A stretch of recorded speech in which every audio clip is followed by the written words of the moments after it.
Now, Pimpin, listen here, Pimpin.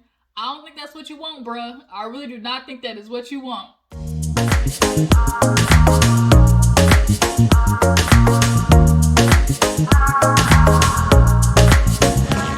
Hey you guys, what's up? Welcome back to my channel. Appreciate you for tuning in. We are right back at it. I was able to watch Growing Up Hip Hop, so this is kind of gonna be a shorter review because not too much happened on this episode. Just a little yang, but enough to talk about because Lily from SWV, I guess, has now introduced her son.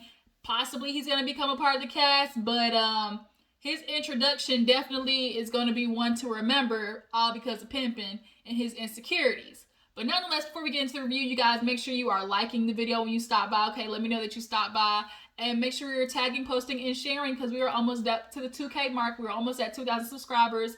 We're constantly trying to grow the Juice Box crew, my Jujus, my A1s, my Day 1's gonna stay one. Make sure you spread your girl around, posting and sharing so we can get the Juice Box crew rolling, okay? But I appreciate everybody who's been showing me the love so far. Definitely appreciate it. And I want to be able to do my first giveaway for you guys, just to give back a little something, okay? Let you know I see you guys, all right? We see each other, okay? But let's go ahead and get into this review. Make sure you like this video, like I said. Let me know that you stopped by. But we're going to open up with basically all the guys going to the gym. They all need to work out, basically, because they all get in that quarantine, dad bod. And all they've been doing is drinking and smoking. So they need to work out. And Bow Wow's mama straight up told him, you can little pudgy. So he gets to the gym and immediately does what we think Bow Wow does. What we all know Bow Wow does, which is pay attention to the girls. They got all the girls working out. Her trying to holler at the one to my, I'm sliding her DMs for real. So it's like, that's why you in this situation now with a baby popping up out of nowhere. Clearly you and Future have not learned any lessons. But nonetheless, as they're working out, Pimpin comes in last and he's smiling all giddy and stuff. All I could think of, you got the cutty last night. That's what I thought of because he was just smiling. And he lets everybody know that Diamond stopped by with the split sheets. One thing led to another. After they basically fought, she came back to his crib and they made up. And it's like, oh my gosh, like Diamond, you did all that talking about how you was so done with Pimpin. Chico, chill out, bro. Talking about how you was all done with Pimpin and he cheated on her. Like he admitted to getting, I was getting some with Bow Wow, but she took him back. I'm a little disappointed. Like, come on, Diamond, I thought you was better than that. But because they've basically been together since childhood, like it's familiarity and it's comfortability. So they got back together. They had a nice little morning session. He woke up. Now he all giddy and stuff. Bow Wow's like, see, this is why I can't do relationships. It's toxic. They both got anger issues. And, Pimpin, he just can't let Diamond go because he know she a good woman. And that's kind of where Pimpin is. Pimpin are the type of niggas that I can't stand, which is you get a good woman and you don't necessarily want to treat her right. And you feel like you still want to do what you want to do. But yet you don't want to let her go because you know she's a good woman and you don't want anybody else to have her. That's the type of nigga that Pimpin is. So, after that, we see a scene where, what's Jermaine Dupri's daughter's name? Is it Shaniah? I think it's Shaniah. Yeah, I think that's her name. Drop down in the comments and tell me her name. I always forget. But Shaniah, she ends up, no, the next scene was the Brat. The Brat is, going over to Jessica's, like, I guess, warehouse or company building. And she's basically telling her, like, she wants to help her move from New Orleans to Atlanta because obviously their warehouse is growing, her business is growing, and clearly she's like getting ready to move in with Brad. So she's like, let me help you. But she keeps trying to tell her, like, girl, it's way harder than that. Like, there's, insurances and there's labels and there's, licenses and all type of stuff. I feel like low-key Jessica might be dragging her foot for other reasons than all the work that goes into moving a building. I low-key feel like there's something else. Like, maybe she doesn't want to completely move to Atlanta because she doesn't know how things are going to go with her and the Brat.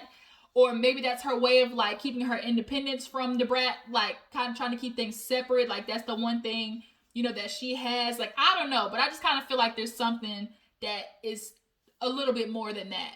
So, the Brat convinces her, though, with all her little bat in her eyes and a little bit of lovey-dovey, speaking, talking about, but we do this together, and you know, when you go, I thought we was one, so I wanted to help you on this side, because remember, we're together. It's so funny that she said it like that, because in high school, me and my friends used to say, oh, you want to be together forever. So when she said that, it reminded me of that. But it's so, I'm not gonna lie, seeing the Brat all lovey-dovey like that, like, it's so different. I'm used to funkified Brat, and she's so hood, but you know, seeing her all happy and stuff, like, it's like, oh, okay, the Brat, we see you. We're so happy for her. So then the next scene we see Shaniah. I feel like that's her name. Shaniah, whatever. She was walking down the street with her boyfriend Willie. They've been together for 4 years. That is amazing, especially at her age. But she's walking, talking about how Ayana got the coat, and she hasn't been feeling good. Ayana has asthma, so it's definitely gonna affect her a lot harder. So she's just talking about how, like, they kind of fell off after some whole, like, getting into it over Shaniah calling her girlfriend, like, a dyke. And Ayana was like, what? And she's like, you can't say that. She's like, you can't, like, a part of her, I feel like maybe because she's hanging out, like, she's hung around the Brat, and, like, maybe they throw it around, like, more casually. Like, I feel like maybe that's why she was just oblivious to it being, you know, somewhat offensive to whoever you speak to. So she's like, well, if she's not that, then, like, what are you, just like two girls in a relationship? And Ayana had to be like, we are two girls in a relationship. But I really felt some type of way that Shaniah was like, well, you know, I didn't call and apologize to her because I'm not going to do that. And it's like, so your friend Ayana, like, is offended and you don't want to apologize? Like, I feel like she's kind of being stubborn. But with her, the girl Ayana having, you know, the code 19, I think maybe you should consider just calling her and getting that fixed up. So we see a scene where Remarkable goes to see Buku. I don't know how Andrea named her child Buku. I don't know where that came from. Is that her nickname? What's her real name? But nonetheless, she goes to her little crib, and they end up talking about, obviously, what's happening since COVID. Remarkable, she had a lot of things, you know, lined up, but COVID shut that down for her. And Buku is now working on her second album. I'm really trying to see if I can get a vibe of where her music is gonna go. I'm really kind of feeling like Erykah Badu slash maybe Jhené Aiko slash a little bit of hip hop, like, in there. I gotta listen to her music. I don't know, like, where she's at yet, wise, but just from her look, I'm just kind of getting that vibe, real eclectic. So she invites her to Diamond's album release party. She wants her to meet her for the first time, but Remarkable's nervous because she might possibly see the Brat there. And obviously their last encounter wasn't the best because Remarkable thought she was too good to go through A&R boot camp. And it's like, well, girl, look at you now. Like, you still have no music out. You still have no any type of, like, real, like, following. Yeah, people know you, but do you have a following? Like, I think she definitely underestimated the fact that people don't care that you're Eazy-E's daughter. You're still gonna have to go through, you know, the work like the rest of us. So, yeah, she's gonna see the Brat and confront her on that. So, I think after that we see, actually, did she call, oh, no, we see the scene with Deb. Lily ends up calling Deb as she's in her office talking about, you know, how even though they don't go for the same political people, Deb's a Trumper. Lily, you know, goes for Harris and Biden. You know, their friendship is still, you know, long running. And it's hard having friendship with people that you politically disagree with, especially somebody who goes for Trump. That freaking orange Cheeto with a toupee on. Nobody, like, I don't get it. I don't understand. But Lily's like, look, Deb is my homie. That's my buddy. Like, we're bigger than that. So I guess Lily's son, Kai, came home from jail, and she's needing a little bit of guidance. So, of course, Deb, being somebody who's been in the industry and has a name for herself, would be somebody that he, you know, should work with. So Deb told her to come to Diamond's party, so he can get, you know, networking with the other artists and stuff like that. So we see the scene where Lily's in her house or, like, condo, and she's been hanging out with her granddaughter, obviously, because COVID. She was super cute with the braids, and she was explaining to her, girl, you can't take nobody else's dog. That's stealing. So the son comes in, and I get real hood, fabulous, Joel Santana, Jim Jones vibe from him. And at the end of the episode, it just confirmed it because that nigga had on Timberland boots. So we end up going there, and he comes in and she's talking to him about what he's doing for his future. Like, you just got out of jail, and the way Lily made it sound is this is a reoccurrence, because she's like, yeah, my son's been to jail enough times to learn. So I'm gonna assume he's been locked up at least a good 2 to 3 times. And I'm trying to figure out why. Your mom is Lily from SWV. Like, is the dad not in? The dad wasn't in the picture. Like, who's Lily's baby's dad? Like, I don't know that either. Like, the dad clearly isn't in the picture. And obviously having a mom who's constantly on tour, you'll see that a lot. Like the celebrity kids, you know, they act out because they don't have real relationships with their parents. Like, they're constantly gone. You know, the other growing up hip hop, Tyran and Peppa, for instance. Tyran always talked about how the relationship with his mom was totally different from her in Egypt because he didn't have his mom, and he didn't have, you know, wasn't around to see Peppa all the time. And you can definitely tell he holds that against her. So, like, now is Kai acting out because his mom is Lily from SWV, you know, and she's trying to talk to him about how it can save his life. You know, he's my man, yeah, have I messed up some opportunities? Yeah. But, you know, ever since I was locked up, you know, I just started writing. I started putting stuff up. So he's definitely going to have to, like, use this as his chance to, like, really build. But I feel like he's comfortable where he's at because he knows his mom is Lily from SWV, and he feels like he doesn't have to push that hard. I feel like that's the vibe I'm getting from him. Like, he's not really pushing himself to his full potential because his mom is who she is, and he feels like he always has that opportunity. And he has this daughter, like Lily said, you got to be an example for your daughter, like an inspiration. So she tells him, look, you're going to go over here to Diamond's release party. He like, oh, 32 flavors, Diamond? Oh, I'm trying to definitely get up in that. And it's like, no, that's not what you're supposed to do. You're supposed to collab, not try to hit from the bike. That's not what we're trying to do, Kai.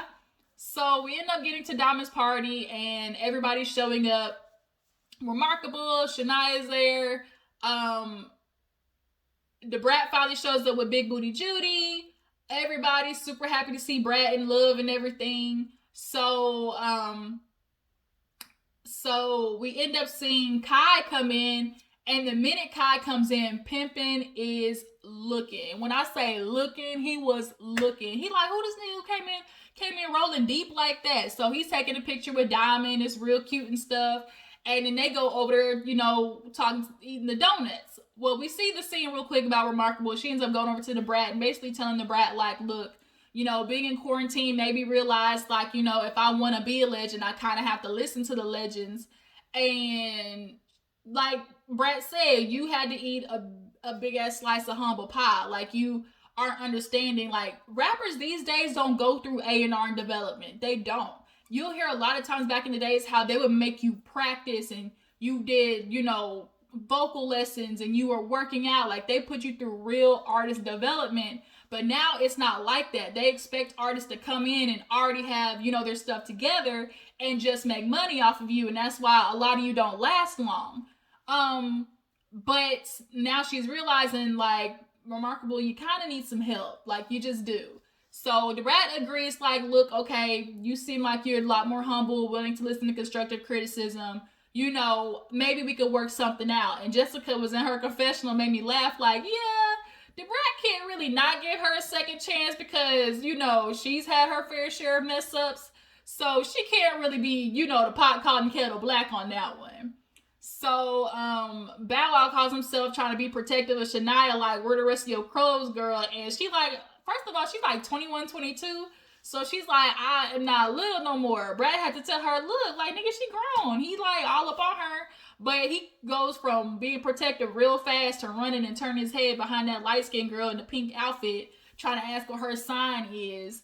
And the Brat had to tell him, like, can you not be a thought for 2 seconds? Like, can you not? He like, man, I'm trying to get to know her. Like, she gonna be my next baby mama. But you spoke it into existence, all right. You had a baby on the way. And like Brad said, he always gonna be a player because he hung out with Diddy, Jermaine Dupri, like Usher, like all these men who are known to be, you know, no good, running for the streets. They have community peen. You know, he's gonna do the same thing. But that's happening. And we see Pimpin watching Diamond. And Kai comes in. He's like, oh, you know, what's up? She's like, oh, how old are you? He's like, I'm 29. And just picking up a vibe from him. And y'all see Chico in the corner of the screen. He really trying to jump up here. No, Chico, let me finish recording. I got you, okay? The people see you. They say hi. All right, down. So he sees Kai like trying to rub up. He wasn't trying to. He was getting to know her. We'll put it that way. You know, niggas say, I'm just trying to get to know you. But Diamond definitely wasn't flirting, but she was kind of, you know, just giving. She was giving off a little something, and Pimpin saw it and immediately ran over there talking about, wait, what's up? And he stepped on old dude's Tim's. And the way he was so cool about it makes you realize real fast that nigga probably crazy. Because the ones that are like real chill and quiet are the ones you gotta watch out for. He was like, hey man, like, hey, you know, watch yourself. You stepped on my boot. And he was like, what she say, nigga? He's like, I'm just letting you know, like, you stepped on my boot. And you see everybody else, like, seeing it. And Bow Wow, of course, and you know, when Pimpin go, you know, I'm always on go. And I'm like, I don't think that's what you want, Pimpin. Listen to me, Pimpin. I do not think that is what you want. I know you don't know he just got out of jail, but he look crazy. He look like he'll take a whole box of donuts and shove them down your throat. That's what he looked like. And I think Lily saw Pimpin like in him getting into it. And it's like, he had the nerve in his confessional to be like, see what happens? I'm always trying to profess my love to Diamond, and this is what she do to me. It's like, what do you mean profess your love? You keep cheating on her. What? It's like, I'm telling you, like, niggas like Pimpin confused because it's like, you really had the nerve to sit there and be like, oh, I love that girl. She know I love her. She gonna do me like that. And it's like, but you just admitted to a girl going down on you last week. Okay, Pimpin. But, they could have made a good hit song. I mean, I feel like Domino Dude could have made a good song. But Pimpin sure is not going to allow it. I do know that much. But that's where the episode ends with old dude telling him, you stepped on my boot, and Bow Wow running over there, everybody trying to break it up. So next week, I don't think they showed a preview for next week after that, but I'm hoping the season picks up a little bit more. Oh no, the Brat goes off on Remarkable in the booth. She said, bitch, I'm a legend. I don't need this. And it's like, oh snap. So yeah, that was pretty much Growing Up Hip Hop. Not too much happened, so I need to catch up on Bell Collective and Life After Lockup, and I will come back and report to you guys on those, all right? And let me know if y'all like my new intro. Drop it on the comments. It's on my last episode of Daily Squeeze. I think I'm gonna make another one, but definitely let me know how y'all feel about the new intro, okay? Before you go, like this video, subscribe to my channel, and I will catch all you guys later. Deuces.